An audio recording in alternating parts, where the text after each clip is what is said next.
রহমানির রহিম।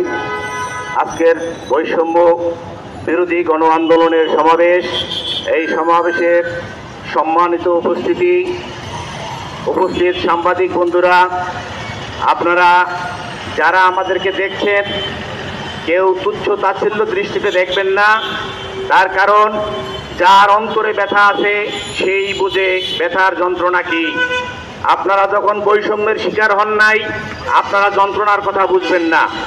আমরা বলতে চাই, বাংলাদেশে যে ধরনের সংবিধান চালু আছে, এই সংবিধানকে সকলের অভিপ্রায় নিয়ে পরিবর্তন করে গঠনতন্ত্র আকারে প্রকাশ করতে হবে এবং সকলের আশা আকাঙ্ক্ষার গঠন প্রয়োগ করে বিধানকে পরিবর্তন করে নতুন সংবিধানকে প্রতিষ্ঠা করতে হবে।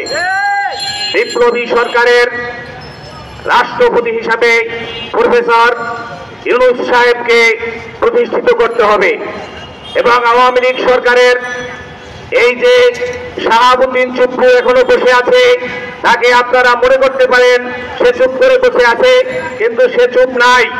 তাকে অবিলম্বে পদত্যাগ করতে হবে। আপনারা দেখেন, হিন্দুরা বিভিন্নভাবে সমাবেশ করছে। যারা প্রশাসনে আছেন তাদেরকে অনুরোধ করব, আপনারা চেষ্টা করে দেখেন, আইডি কার্ড দেখেন। বিভিন্ন ধরনের মুসলমান আওয়ামী লীগের কর্মীরা, নেতারা, তারা কিন্তু হিন্দুদের সমাবেশে উপস্থিত হচ্ছে। আপনারা আইডি কার্ড চেক করেন। যাদের কাছে আইডি কার্ড নাই তাদেরকে স্কুলের কার্ড নিয়ে আসতে বলেন। আপনারা সজাগ থাকবেন। সকলে মিলে, এখন পর্যন্ত কিন্তু ষড়যন্ত্র শেষ হয় নাই। যেই সমস্ত প্রশাসনে এখন পর্যন্ত আওয়ামী লীগের নীল নকশা বাস্তবায়নকারী ব্যক্তিবর্গ বসে আছেন, তাদেরকে অনতিবিলম্বে এখান থেকে সরিয়ে দিতে হবে। সরিয়ে দিয়ে যেই সমস্ত মানুষ বৈষম্যের শিকার হয়েছে, বিভিন্ন মামলার শিকার হয়েছে, হামলার শিকার হয়েছে, গুমের শিকার হয়েছে, সকলের সুবন্টন ব্যবস্থা নিয়ে আমরা সেই কাজ করতে চাই। আপনাদের অনুরোধ করছি, বিডিআর হত্যা থেকে শুরু করে হেফাজতে ইসলামের ঘটনা এবং বিভিন্ন বিএনপিপন্থী সেই সমস্ত ব্যক্তিবর্গের চাকরিচ্যুত করা হয়েছে, তাদের সকলকে চাকরি ফেরত দিতে হবে এবং যারা সরকারের বিপক্ষে কথা বলেছিল তাদেরকে যে নির্মম নির্যাতন করেছিল এবং তারা এখনো জেলে আছে, দেশে বিদেশে যারা জেলে আছে, তাদের সকলকে মুক্তি দিতে হবে। আজকের এই বৈষম্য বিরোধী গণ আন্দোলন থেকে সকলকে ধন্যবাদ জানাই। আসসালামু আলাইকুম। প্রতিনিধিরা কি করবে? প্রথমে একটা খসড়া সংবিধান তৈরি করবে। সেই খসড়া সংবিধান জনগণের কাছে নিয়ে যাবে, জনমত যাচাই করবে এবং জনগণের মতামত নেবে। এর প্রেক্ষিতে সেটাকে আবার পরিবর্তন করে সংশোধন করে তারপরে পাশ করা হবে। সেই পাশকৃত সংবিধান গণভোটে দেওয়া হবে। গণভোটের মাধ্যমে জনগণ যদি এটাকে পাশ করে দেয় তাহলে হয়ে গেল। আর যদি নাকি পাশ না হয় তাহলে আবারও সংশোধন করে আবার গণভোট দিতে হবে। এর ভিতর দিয়ে সত্যিকারের একটা জনগণের একটা সংবিধান আসবে। আর সেই সংবিধানের আলোকে পরবর্তীতে নির্বাচন হবে, রাষ্ট্র পরিচালিত হবে, জনগণের অধিকার প্রতিষ্ঠিত হবে, হিন্দু বৌদ্ধ খ্রিস্টান সমস্ত শ্রেণী পেশার মানুষের অধিকার প্রতিষ্ঠিত হবে, ন্যায় বিচার প্রতিষ্ঠিত। জানেন, শত শত ছাত্র জনতার রক্তের বিনিময়ে আমরা এই দ্বিতীয় স্বাধীনতা অর্জন করেছি।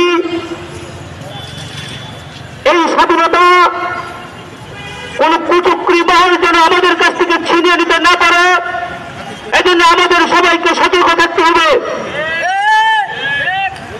এখনো বাংলাদেশ অরক্ষিত আছে। বাংলাদেশকে সুরক্ষিত করতে হলে অন্তর্বর্তীকালীন সরকারের